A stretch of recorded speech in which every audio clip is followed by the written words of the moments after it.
What up, guys? Before we get going, we just want to remind you to follow us on Twitter @_Talkmania and to check us out on iTunes.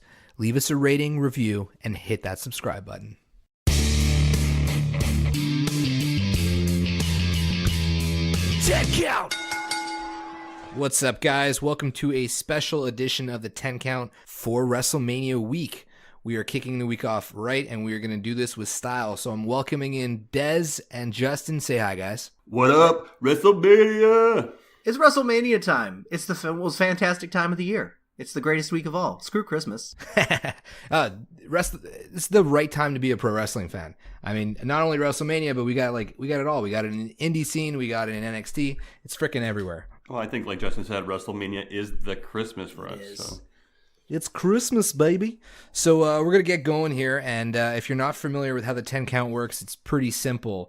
10 topics, 2.5 minutes per topic. And we're just going to run through them as we go. So let's get it on, boys. We'll start with our first topic. 1. Will there ever be another streak holder? Is there anyone from the current generation that can hold that spot? And if so, whom? And we're talking about the Undertaker streak. And we'll kick it off with Justin. Okay. I think there's a possibility that there may be a streak holder, but I think that if there is, I don't think they're really going to push it nearly as much as they did with the Undertaker's. I don't even think the Undertaker's streak was intentional until they got, about 10 to 15 wins in. I'm trying to remember when they really started pushing it. So I think the first time I really recall them saying, the Undertaker had an undefeated streak was somewhere around WrestleMania 17 against Triple H. Yeah, I didn't remember it as it was like starting. I don't remember it being a thing for a while either. Yeah, and really once they hit the 20s and so on is when they really started pushing it as being a thing. So it's a possibility that someone may come on in, years from now and be the streak holder, but I think the problem that they're doing with the current generation is they have so many of these battle royal and multi-man matches that it's almost near impossible that someone may become a streak holder. I mean, if the right guy comes along, then that's it. And so far, I think the only guy who is still undefeated at WrestleMania is... Oh no, well, Roman Reigns I guess doesn't count, thanks to Seth Rollins. Damn. I really had a thought there. Yeah, true. Yeah, true. Because I was thinking at the same time, I was like, well, why aren't they secretly doing it to Roman Reigns in the background? And then after 10, 12 years from now, boom. But I think they very well could likely do it again. Also depends what streak we're looking at. We're looking at WrestleMania streak. Well, first you have to look and see who's won, who's lost so far, if anybody's kind of in that pipeline. But, Undertaker, you talk about battle royals, matches like that. Undertaker, he hadn't been in many battle royals. So, WWE books the matches. They can keep the person in a relatively safe match that might make sense. I think the most, nerve-wracking one, I think he has one tag team win at WrestleMania, if I'm not correct. 19. Right, I think Albert was in that match, right? Wasn't it? It was him and Nathan Jones... Against Nathan Jones. Exactly. A failed experiment. Against A-Train and some. Yeah, I knew A-Train was in it. Yeah, but didn't Taker fight, I don't know if it was at WrestleMania, but he fought Albert and Big Show at one point in a handicap, right? I think that's what it was Albert and Big Show that year at the tag match. But Nathan Jones was like this new guy they were bringing in. And as Dez put it, complete failed experiment. Oh, fuck me. It may as well have been a handicap match. I'd like to see a women's streak at WrestleMania. Oh, that's a good idea, man. And I don't see why not. I didn't even How think many of that times has Flair won at WrestleMania every year? Say that again? Charlotte being it, just saying. I think Charlotte could be the one. Has she not lost at WrestleMania yet? I don't think so. I don't know. We gotta look back. I think they're always having her win the match, the big matches at WrestleMania, right? All right, boys. Oh, you know what? But this year, right, with Asuka. Okay, we're off topic. Yeah, Sorry, we're off topic. All right, let's start off with number 2. Your favorite WrestleMania match. And I'll throw this one to Dez to start it off. Oh, okay. So there's some good ones. I was noting down Owen versus Bret Hart, WrestleMania 10. Fantastic match. Good one. It's not my favorite, but that's definitely on one of my my honorable mentions. And then Shawn Michaels versus Kurt Angle and at WrestleMania, I forget what WrestleMania this one was. 21, I like to think. But that match between Shawn Michaels and Kurt Angle was amazing. And also, when it comes down to it, the match for me that is number one overall is WrestleMania 12, Bret Hart versus Shawn Michaels. Oh, not a bad one. That Not was Iron only, Man, right? you know, the Iron Man match. Not only is it a culmination of the story between the two of them, or at least, you know, where it really took off, but just I remember that match had a lot of sentimental value to me. I was really getting to wrestling at the time. I remember renting the VHS. I remember watching it at your house with you. Ooh, really? In Vaudreuil with you. Yeah, we rented the VHS and we watched that whole match. And just for those two to be able to go 60 minutes and keep up a quality type match, no one to do the transitions, how to slow down, the story they told within that time, and then going into overtime too, which was genius. And the first match of all time, they go into overtime, I thought was really cool.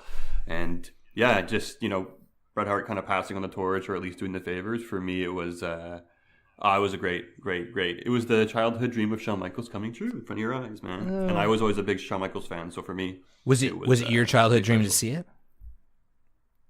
The match was fantastic. That's all I gotta say. That's my answer. Justin? So Des picked a lot of the good ones. So I'm gonna go with ones that he didn't pick, because yeah, clearly Bret and Owen was awesome. Bret and Shawn at 12 was amazing. Like that's like tippity top. However, I will rebuttal with Macho Man versus Steamboat from WrestleMania 3. Obviously, right. I was 2 at the time, so I did not witness it in person or live or anything like that. But, you know, being that the internet is amazing and you can go back and see all this stuff now, when I was a teenager, I caught it, and it's one of the few matches that really compelled me, and like, wow, this is really awesome stuff.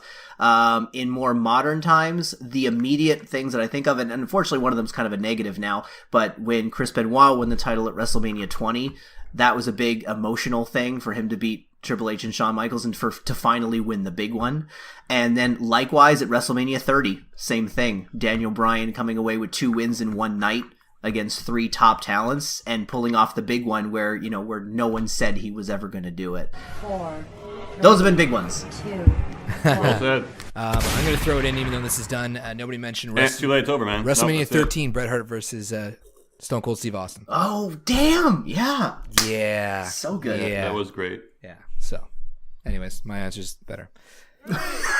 Should the WWE just bite the bullet and hold a WrestleMania in the UK? Justin, you're the professional on this one, so let's start with you. Should they? Absolutely. Can they pull it off? Will they get a packed house and all that? Absolutely.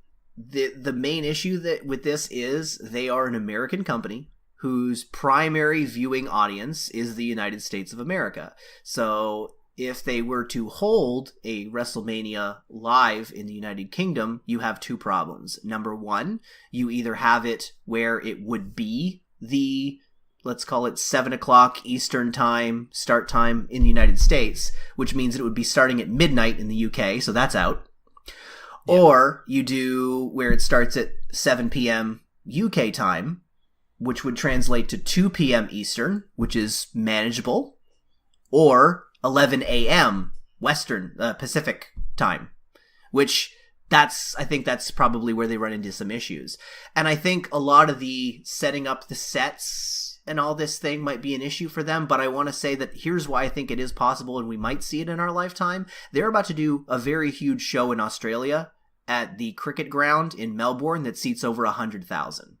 If they can do that, they can do WrestleMania in the United Kingdom. There's no reason why they can't. Is that the greatest Royal Rumble of all time that they're putting together over there? That is not. That is a separate show entirely. That's in Saudi Arabia, isn't it? Yes. Yeah. So then what are they doing in Australia? They are going to have a live show. If you remember, I don't know, back in 2002, I think it was, they did a show in Australia called the Global Warning Tour. It was headlined by Lesnar against Rock against Triple H in a triple threat. That show packed with like 50,000 plus in that building. They decided they're going to go bigger, and they're holding it at a cricket ground that seats over 100,000. And it's going to be like a live event, but I'm sure they're going to tape it for the network. They would be dumb not to. That's going to be fun. Cool. Yeah. Yeah, no, I mean, I think you said it best. I mean, you pretty much hit on all the talking points I was going to hit on. I think it's something that WWE could do, and if they're being ambitious, they could do it. I mean, people are crazy enough in the American fan base that they would fly over there to UK. It's an experience. It's the WWE. I think we will see it in our lifetime, but obviously there's a lot of obstacles to get around. What was their first show in the UK? Was it one night only? Or SummerSlam '88 comes to mind. Really? Bret Hart lost the Intercontinental title to British Bulldog at Wembley Stadium in front of like 50,000. Screwed Brett. Thank you, Oh, Jay. yeah. Said I would never use that, but I wanted to. I'm just going to put in my 2 cents. I think that WrestleMania should be a afternoon spectacle anyways. So That's cool, I say yeah, do it in the actually. U.S. in the afternoon, and then after that you can slide it into the U.K. and it's not a big deal. It's not going to shock anybody. Already kind of starts in the afternoon already, though, so you have to I guess shave off a bit of that. The kickoff is what, at like friggin' 5 o'clock now? But 5 o'clock. Almost like 4 or 5 now, yeah. I'm talking like Sunday afternoon football. That's the vibe that I want to have. Cool, got it. Good. What is the last memorable WrestleMania that comes to mind? Like, what is the last WrestleMania that has a feel of WrestleMania? Dez, I'll start with you. I don't know. I remember being, maybe it was because I was younger. I was more excited to watch wrestling. I remember WrestleMania 14 had that excitement to it. A lot of good matches, a lot of good, I guess, gimmick matches. And, I guess the people that were on the card too. I guess also I liked that era when I was growing up. And then through 17 with The Rock and Austin, that whole matchup. But obviously things kind of fizzled out a little bit for me. But I know like a couple years ago, maybe WrestleMania, where were we at, 33, 32, around that area. So, I mean, I don't know. That's it. I can't even really think of WrestleManias off the top of my head. Yeah, well, so then 14 is probably the last one that you could remember. You remember the matches of 14? I remember 14 specifically. Yeah, I could tell you the card up and down, but that's that was Tyson, mainly right? because That was Tyson here? Yeah, that was Tyson. Okay. So that was like Michael's last match against Austin when he basically did the job for him. And after that, obviously, like the Attitude Era happened, and there was fantastic pay-per-views in there as well too. And I know I can go through it and be like, oh yeah, this was awesome, this WrestleMania, but off the top of my head, it's like those are the matches that stood out to me. And they are getting better with Seth Rollins, and AJ Styles. They inject excitement into wrestling, into the matches, but I don't know. Again, I clearly came unprepared for this question. Well, no, I mean, this is perfect. You shouldn't be prepared for this question. If it's memorable and if it's something that like resonates in your mind, well, that's what it was. WrestleMania 14. I'm going to shoot this over to Justin now. I'm glad you answered the question first, Des, because that gave me an opportunity to actually think of an answer myself. I'm going to say it's between two options, and both are a year apart. So you have WrestleMania 2000, they're WrestleMania 16, and WrestleMania 17. WrestleMania 2000, well, we'll call it 16. I remember very well, just because like I remember that card up and down. I remember, and the big thing a lot of people kind of forget about, but then they remember it afterwards, is that the triangle ladder match that kind of got the whole ball rolling with the fascination with the tables and the ladders and the chairs. Was that original TLC? That was the original. It wasn't even the TLC. It was just a ladder match. It's just the Dudleys are like, well, we use tables, so we're going to use those. And Edge and Christian, who had just turned into a heel team at the time, were like, well, we use chairs, so we're using those too. And then at WrestleMania 17, you had the intentional TLC match, which was the second one, because they had to book another one in between at SummerSlam. But WrestleMania 17, I remember really well, because I went over to a buddy's house to watch it and watch the whole thing. And that whole Austin heel turn at the end still resonates with me today. It's a huge thing that nobody saw coming. So those would probably be the two that I remember really well as far back as I can. I'm a little bit newer not newer to this, but more recent. WrestleMania 31 was my last favorite WrestleMania. I feel like they did it right. It got me back into wrestling. Seth Rollins moment really captivated my heart. What a cash in. The entrances were awesome. Rusev was awesome. Even the music, the theme, just everything about it, the setup, being outside for the first time. What was the theme that year? It was the Skylar Grey song. I'm not going to sing it. Yeah, come on. I'm not going to sing it. You have 4 seconds, 5 seconds left? Come on. Oh, look, I control the board. 2, 1. All right, moving on to number 4. Is it 4 or 5? Does anybody remember? Well, I think you pushed 3 twice, to be honest with you. Did I? I feel like you did 3 twice. 1, 2, 3, 4, 5, 6, 7. There's 7 left, so we're going to be on 4? I think. 5. Yeah. 4? This should be 5. This should be 5. This should be 5? The magic of live recording. Okay. Oh, yeah, I read this one twice. Okay. Oh, I read both of those twice. Jeez, this is horrible. One more time. 5. Will a women's division matchup ever headline WrestleMania? If so, do you see it happening in the next 5 years? And I'll give it to my boy Mike. Dez. Nice. I was wondering if I was going to get this one or not. I was like, good, one I could talk about, and I thought this one would go to Justin. So, yeah, I do, absolutely. And it's going to happen sooner than later. And to be honest with you, I wouldn't completely put it past the WWE if they tried to do that this year with Charlotte and Asuka. If they can have a really, really great match beforehand where Roman Reigns wins the title, have that wrap up the show. Fans will enjoy it, go home happy. But again, I think they love Roman so much, and they've been building this up all year that could likely be the main event. If not, AJ Styles versus Nakamura. It's going to be interesting to see which route they go. But in terms of women wrestling main eventing WrestleMania, I absolutely see it happening, and sooner than you think. Justin? Okay, here comes the soundbite of soundbites. This is probably going to be the thing that's going to make the show go viral. The Ujar? The Women's Wrestling Revolution will headline WrestleMania after Vince McMahon is dead.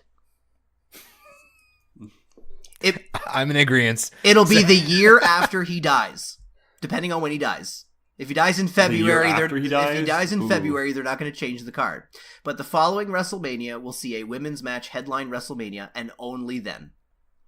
You think they have plans, like all this list of things they want to do when McMahon dies? Oh, dude. And just gonna be like, Triple okay, H. do this. Triple H has a shrine somewhere in his house that Steph doesn't know about. That he goes, oh, we're going to do so much stuff once he's gone.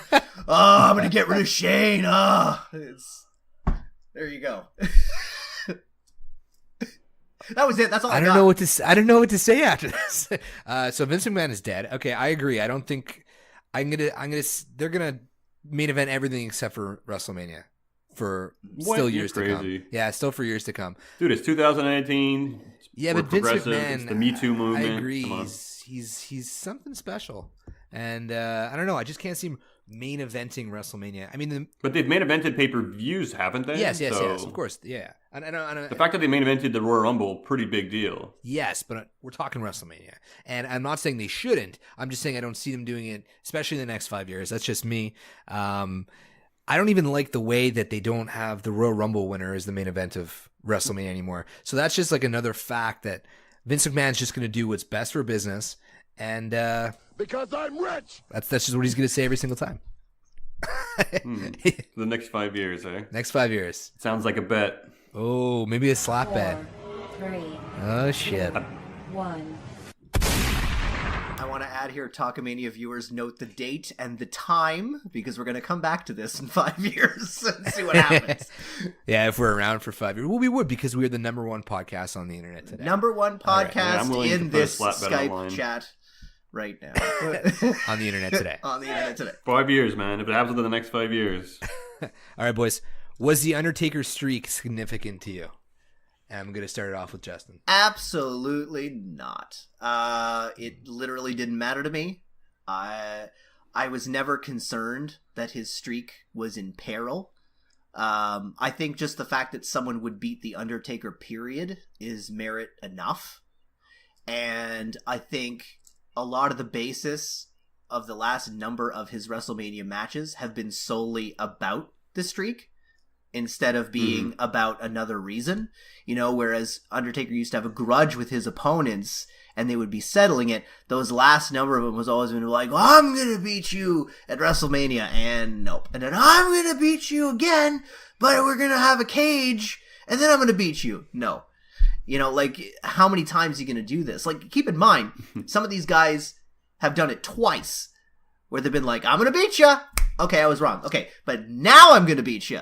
Damn, wrong again. And then you have Brock, who just comes in, and then they do that. And it was a big shock. It was the big moment. It's going to be one of those WrestleMania moments that lasts forever. But after that, I was like, okay, I'm done. I'm good. Like, I don't need to be invested anymore. So there you go.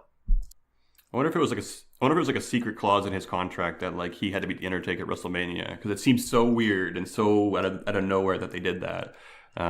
For me, it didn't really have any, pizzazz or merit to me up until they really started kind of, shoving it down our throats. And then you kind of want to see who he's facing every year. And I agree. I never thought his streak was in peril. And I guess that kind of takes away from it at the same time.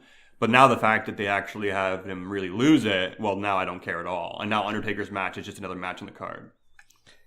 I couldn't care less about the streak, like we mentioned earlier. We didn't even know it was happening until he was up to 15, 16. He comes out all tired too. Like he doesn't even want to wrestle this year. He's like, I don't know. I'm not. No. And then people have to keep pursuing him every week. And at the end, he's like, oh, okay, fine. And then drags his ass through the match. I'm going to get some heat here, but my entire career as a wrestling fan, I've never been that into The Undertaker. Like, I liked him against Mankind. I liked him when it was Undertaker versus Undertaker. I liked him in the Ministry of Darkness, and that's about it. Everything else, I was like, he's all right. But nothing. But it would be cool if he shows up as the American Badass. Yeah, I'll go for that. I'll take the American Badass. But apart from that, he could just be done, and I think I'd be okay with that. Moving on, boys. 7. Is it necessary to get the entire roster on the Mania card, or should it just be those who had a great 2017? And I don't know who we started with last time, so I'm just going to take a guess here, and I'm going to go with Dez. Okay, so this one, it gets a bit complicated because I think a lot of wrestlers make bonuses at WrestleMania. So I think a lot of them kind of, will be salty about that. They don't want to have their employees disgruntled. They want to have everybody participate. So I don't know if they'll ever take away those Battle Royale gimmick matches. They can't put everybody on the card. The roster's getting more and more full. They're calling up people. So it's a bit tough. But I do find it creates lazy booking because they have to put people in matches together. So I guess it's twofold. I don't think they should be doing it. I would love to have WrestleMania where every match was a dream match and they did everything really carefully and logically, but I think in hindsight they have to find spots for all these people. But I feel like they might not move away from that, more or less. They're going to always try to squeeze every last drop out of it. On that note, yeah, I think I believe that WrestleMania, at least it used to be, about the top talent being on the card. And ever since especially since they started the network and WrestleMania is a network show, I feel like it's necessary to get every single person on that show. I'm actually going to be playing my own fun little game this year when I watch it called Guess Who Didn't Make the Show? And although the answer is probably going to be the majority of 205 Live, I think there might be a couple of main roster people that are usually on Raw or SmackDown that we may not even see, just for the simple fact that they just like, we have so many people in the Battle Royal, and we're going to call in people from years ago just to make an appearance just because, and well, there just wasn't room enough for you. But that's how WrestleMania should be, where it's the top talents that are having a hell of a year, get those big matches that you're looking forward to. And then as far as the undercard goes, well, I don't know, work a little harder, I guess. I know it sounds terrible because you do get a WrestleMania bonus, right? That's the majority of, and for some people, that's the majority of their year right there. But I don't know, like, I believe that if you're good enough, you'll be booked. If you're not, try harder. That's just my thought. Oh, to some degree, I'll say that, because sometimes it's victim by circumstance. I mean, I look at Breezango. I mean, those guys are awesome. They can wrestle. They're funny, but they're only given so many chances. So they make the best out of it when they do. But it's kind of hard to, I guess, raise your game when you're only on there once every second week or third week. Like 4, 3, 2, 1. I just want more Breezango. I think we all want more Breezango. That's the thing. I didn't have time for an opinion, so perfect, because I didn't really have one. Oh. What can the WWE do to make WrestleMania more special to its hardcore fans versus its casual fans? And I'll throw this to Justin to kick it off. Okay, that one's really tricky. I don't know if I have a proper answer to that.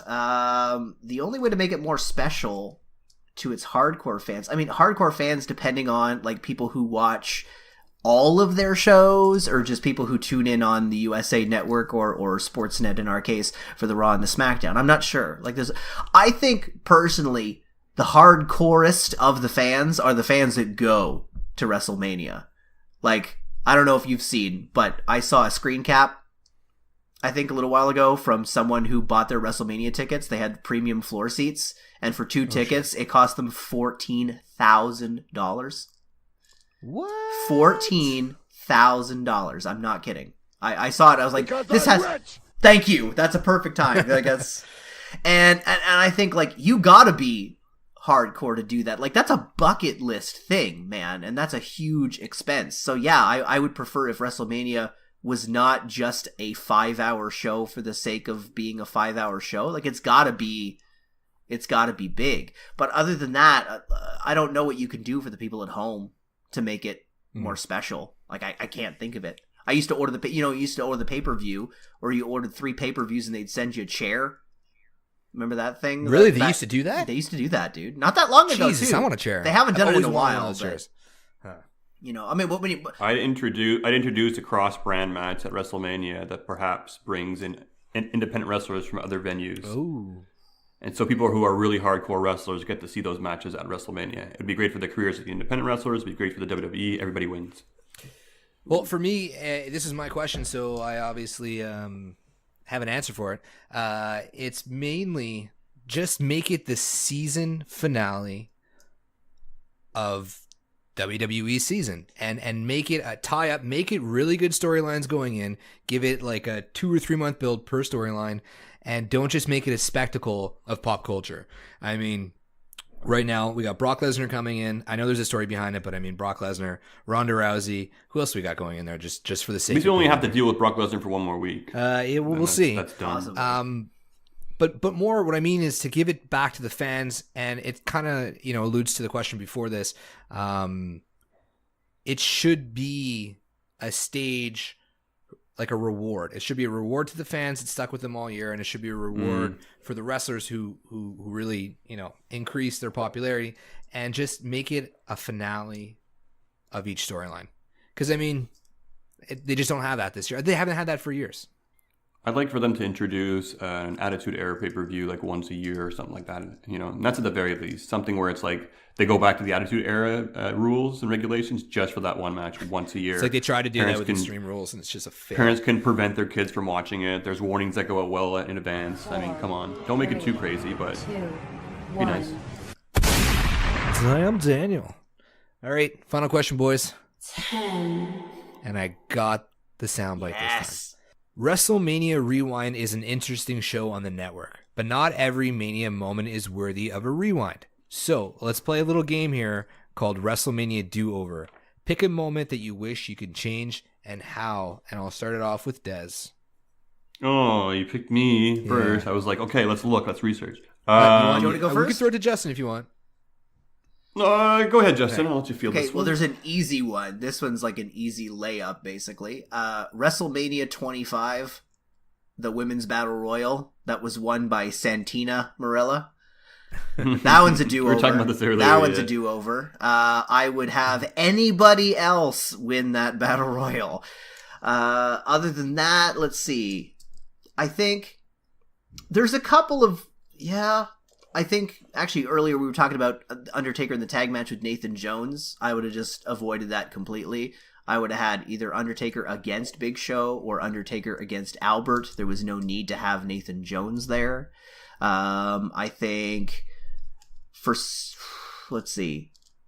I think at WrestleMania 21, when Randy Orton challenged The Undertaker, I think it was too early for him. I don't think he was ready yet. And I think the whole way that they booked it, where he started seeing The Undertaker and started seeing weird things happening that was all in his head, was a little bit over the top. It didn't need to be done. And I think the biggest of all, I would say, fuck Brock Lesnar. You don't get to beat The Undertaker, asshole. And I would change that one too. Bold. That would maybe be my redo as well, too, because I don't think Brock Lesnar should have been the one to do it if somebody was going to do it.